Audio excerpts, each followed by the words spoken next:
What's up, guys? Happy Vlogmas day one. What? I don't even know what that means. Oh, oh, oh. Da, da, da, da, oh, oh, oh. Da, da, da, da. Making our Christmas memory. Hey guys, welcome back to the channel. My name is Ashley, and this year I am doing Vlogmas. What? What? Literally what? Right? What, Luca? So for those of you guys who don't know Vlogmas is the time of year in December where YouTubers put out a video every single day of December. Well, there's no way I have the capacity to do that, but I'm gonna do a special Ashley style Vlogmas, and that is I'm making 12 days of Vlogmas, and I'm putting out a video every other day leading up to Christmas. Our last video will be on Christmas Eve, and also every single day we're gonna talk about a new fun topic, do an activity, just do a bunch of fun, cute things. It's gonna be great. And also I'm going to be, Luca, mommy is talking to her camera. Luca, mommy's talking. You're the worst and the best. Oh my God. And quiet on set. You're the cutest. You know that, you know that. And at the end of each video, we're also doing a little giveaway. So I'll ask you a question at the end of the video, and if you want to participate in the giveaway, leave me a comment and make sure you're subscribed to the channel, and I'm going to be handwriting a little card and inserting a Starbucks gift card as my way of just saying, thank you guys, I love you, and thanks for subscribing to my channel. If you haven't already, hit that subscribe button. We got something good in store. Today is going to be an honest topic, and that is my 11 honest tips for saving money this holiday season. Some of them are gonna be things that maybe you thought of already, but I'm reminding you, and others are gonna be things I'm gonna hit you over the head with. Money saving tip number one this holiday season. This is nothing new, but I want you to really think about it, and that is creating a budget. I know it's really easy to say that, but just take a moment and think. Do you actually create a budget for, let's just take presents for instance. Do you create a budget each year for the amount of money that you are going to spend on presents? Let's take it one step further. Do you and your life partner, your boyfriend, girlfriend, whoever it is, do you guys talk and actually create a budget for how much you are gonna spend on each other? I mean, that could be a really awkward and sometimes uncomfy conversation, but you really should have it because it really sets the groundwork for one, a healthy relationship, and two, a healthy relationship around money. So everyone feels like they understand what the expectations are, and so no one is trying to one, outdo each other, or two, maybe resulting in people feeling bad about not spending enough money, maybe spending too much money, just that awkwardness of did I do enough, did I not do enough? So creating a budget with your partner and also creating a budget with yourself and the people you are going to be giving gifts for that holiday season. On top of that, another suggestion I have is being the one to suggest that budget. Again, an uncomfortable thing when someone just comes up to you and goes, well, what do you think the budget should be? Well, how about you estimate what have we spent in the past that we would feel comfortable spending? In the past, we've spent about $100 on each other each year or $25 on each other each year. How does that feel this year? Making this suggestion really takes away that awkwardness, truly, and I have found this is also really good for those weird, awkward situations like gifts for coworkers. This year, we're doing a Secret Santa among our coworkers, and I throw out this suggestion, hey, what should the budget be? I'm thinking, let's just cap it at $25.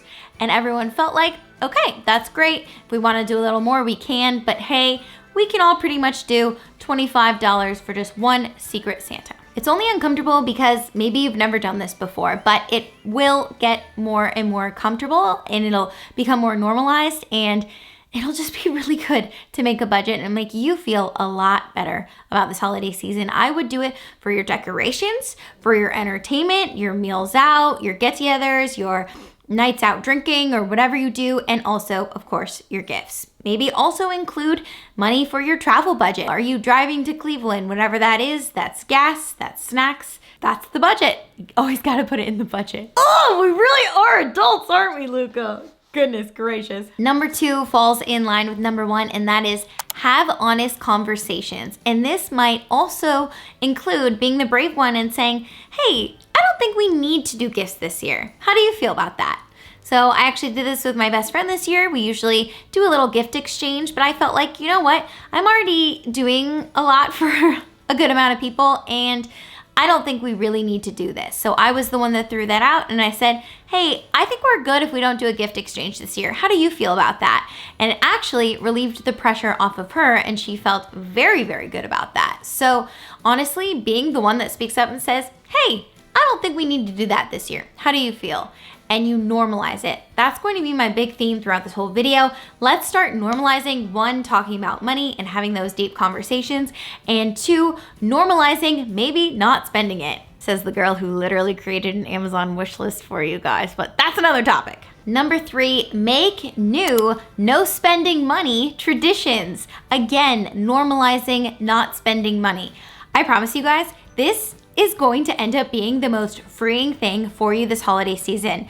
There are no rules that says you have to buy your kids 10 gifts every single year during the holidays, or that you have to do a gift exchange with the one aunt that you haven't seen in 55,000 years. You know what I mean? These are rules that they even made up. You don't have to follow them. This is really fun for me because my family says we don't do gifts anymore. So that makes it, honestly, oh my God, guys, that really is the key to a happy, healthy holiday season. I sound like I'm a marriage coach right now, but happy, healthy holiday season means telling your family we don't do gifts anymore. I know that's very easy to say because none of us have kids right now, but honestly, I love it so much. Normalize doing things that don't spend money. Other things can include making some hot cocoa, watching movies at home, doing a hand-making ornament night, driving to go see the lights. That's always really fun. Always driving around your neighborhoods and seeing Christmas or holiday lights. I love this one. I told Ellen we will be doing this, and that is a couples cooking night in. And we are going to cook an Italian meal. Stick around for that. Number 4, buy online. Do not enter those stores. What? That almost seems like this isn't good advice because buying things online is really easy to add to your cart, but hear me out. Ignorance is not bliss, okay? And when you go into the store, you have literally no idea what that final number is going to be in that checkout line. And how many times do you feel like, oh God, that number is just way too high, but I'm kind of embarrassed because everyone's in line now. I'm holding up the line. I can't tell her, like, can you take out 3 things and then tell me the price of whatever? And did I make my budget? Oh well. And then you spend way more. You're always gonna spend so much more, in my personal opinion, when you're in the store than buying online because you can see your cart. You can also do this with your groceries. I try not to enter a grocery store anymore. I really just do a grocery pickup, and I spend significantly less, at least 50% less. Now, you don't want to react quickly to the things you put in your cart. You want to give it some time. I say, when in doubt, wait it out, and don't necessarily jump on all your purchases right away because you don't want to make any emotional purchases in that online cart because it's very easy to do. I mean, how many Amazon boxes have shown up at our home these days? I don't know, Ellen. It's not me. They're not mine. I swear. Luca, bad dog. I digress. When you see the number that you are paying, you will be more likely to want to pay less. And going into a store, it's just the recipe for disaster. Let's move on. Number 5, try doing a secret Santa with your family instead of buying for every individual family member. I think this is such a great idea, especially for families with, a lot of siblings or a lot of aunts and uncles. Literally just do a secret Santa. There's a great website called elfster.com where it mixes up all your family members who are participating for you. It gives you a family member, and then that family member can make a wish list, and they can actually put specific things on that wish list like Amazon products and things like that, and you could specifically buy those products themselves. Honestly, Secret Santa, I think, is such a great solution to not spending $1 million on a gazillion people every year, maybe just having 1 or 2 people that you have to buy gifts for. Next, pick your charity and commit. And don't feel like you have to overcommit to 1 million charities and then feel really bogged down like you're giving literally everything you have that you can't even eat your tuna fish at night. Anyone? I'm giving permission to a lot of you because you're probably a giver. A lot of us are givers, and you want to give to every single charity there is, and you just can't. So I'm going to tell you right now, pick your charity and commit to it. So I'll give you myself, for example. I'm doing an Adopt a Senior. I love doing this every year, where you adopt a senior in a community home and you buy them their gifts on their wish list. So I picked 2 seniors this year, and that's what I'm gonna be doing. But then it's so easy because then I see the Humanitarian Society wants gifts for little dogs like Luca, and I'm like, ooh, should I donate to them too? Then I see another organization is collecting brand new hats and gloves for all the other people that need hats and gloves, and then I'm like, okay, should I do that also?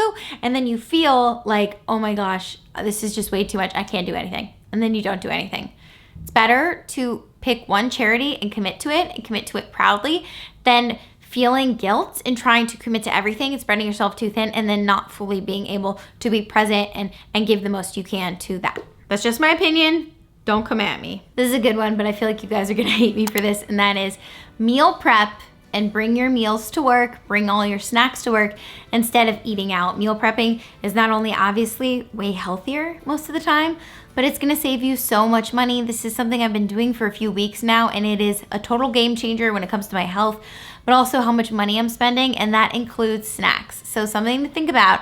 If you want to save money, start meal prepping. This is a little life hack you should carry with you beyond the holidays, and that is when you're going out, figure out which restaurant you're going to, which bar you're going to ahead of time, and then figure out what you're going to eat or drink and really have that in your budget before you go out blindly. This is also, again, healthier for you. So if you look at the menu ahead of time, you see, okay, there's 12 burgers, there's 1 salmon, there's this, there's that, there's a million drinks. And you think, okay, I'm going into this night, I'm gonna have the salmon, I'm gonna have 1 or 2 drinks, and that's gonna be it. You're gonna feel so much more free. You're gonna feel less pressure to spend a bunch of money. Maybe you go into it and say, you know what, this menu is very expensive and I'm gonna cook my dinner at home, and then I'm going to have 1 drink and it's going to be a beer. It's gonna be a $6 and it's gonna be amazing. You're gonna feel a lot less pressure. You're gonna feel like you can go out with your friends and not spend $1 million, and you're not gonna make impulsive, emotional decisions. I feel like such a mom right now. Oh my God. Luca, I'm your mom. Bear with me on this because I feel like a lot of you guys might also hate me for this one and also might be confused by other previous advice I've given, and that is delete the apps. Hold out for a second. So I have told you in the past, get the Target Circle app. You'll absolutely love it. Buy your things online because then you're more aware of the price than when you're just going into random stores. And I stand by those statements. But the things that you really don't need, that are just continuous luxuries in your life, like Bath & Body Works, like all the apps that are reminding you to spend more, but it's really just a luxury, delete them! Delete the app. You do not need to spend the money. And this brings me to my final point, and that is, just because something is on sale does not mean that you are saving money. It doesn't. If you are not already going to purchase that item and you're just purchasing it because it was on sale, you are just spending money. And I know this because I grew up with a mother who did this all the time, and I love you, Steffi, rest in peace. But I know a lot of others of you out there who also have this mindset that, oh my gosh, this thing is on sale and I never usually buy it, but if I buy 10 of them, I'll get 2 more that are free, so I'm actually saving money. But you were never gonna use that thing to begin with. You're gonna try to justify it as a gift, but then you're not gonna end up giving it as a gift because that's not what the person is actually going to want by the time their holiday, their birthday, whatever comes around where you're gonna give them a gift, so you're not actually gonna give them that gift, then you're just wasting money. So just remember, if you ever feel pressure by those red arrows, by those signs, by those sales, if you weren't already going to purchase that thing, spending money to purchase the thing that is on sale that you weren't actually going to buy in the first place is spending money, it is not saving money. And with that concludes our spending money tips of the day. Now it's time for giveaways. Real talk, I apologize if this did come off as a lecture. In my head, I feel like I'm just being your subconscious, reminding you guys of the things you already know, but again, just normalizing it. We've gotten into a culture that is obsessed with spending and things and stuff and one-upping each other and keeping up with the Joneses. I want us to start normalizing saving. I want us to start normalizing doing things for free. I want us to start normalizing not giving gifts to every single person on earth. I want us to start normalizing valuing people for what they have to offer on the inside, not what they have on the outside. So that's why I really wanted to make this our first Vlogmas day 1 because I think it's so important. With that being said, of course, have fun this holiday season. Do what feels right for you, and I hope these tips did help. Before we do our giveaway, I'm gonna read a tiny little devotional because I believe in Jesus and I believe Jesus is the reason for this season. If you don't like this or it makes you feel uncomfortable, just go ahead and skip ahead to the giveaway. I've put the timestamps in the description, but I think this is really good, especially given what we've chatted about today. And a little part of this says, to the hurting and confused, Jesus is the wonderful counselor. Isaiah 28:29 says, the Lord of hosts is wonderful in counsel and excellent in wisdom. Unlike human counselors, Jesus doesn't give advice or opinions. He gives truth. He is the truth. The greatest counselor you can ever have is the Son of God. The greatest counsel you will ever find is in the Word of God. All right, it's giveaway time. All right, this is actually really funny because it's our first day of Vlogmas. There was no question to respond to in order to receive this first giveaway. So I'm going to be giving this one away to the last person who commented on my last video, and that was one of my best friends, Melinda Whitaker. So Melinda, you're welcome. You're getting a little handwritten card from me and a little Starbucks coffee drink. For tomorrow's Vlogmas holiday drink giveaway, here is your Vlogmas question of the day, and that is, what are you doing this season to save money? Leave me a comment below and make sure to subscribe to the channel and you'll find out if you win tomorrow. Thank you guys so much for participating. I love you so much. Hope you have a wonderful night. Ciao. You baby.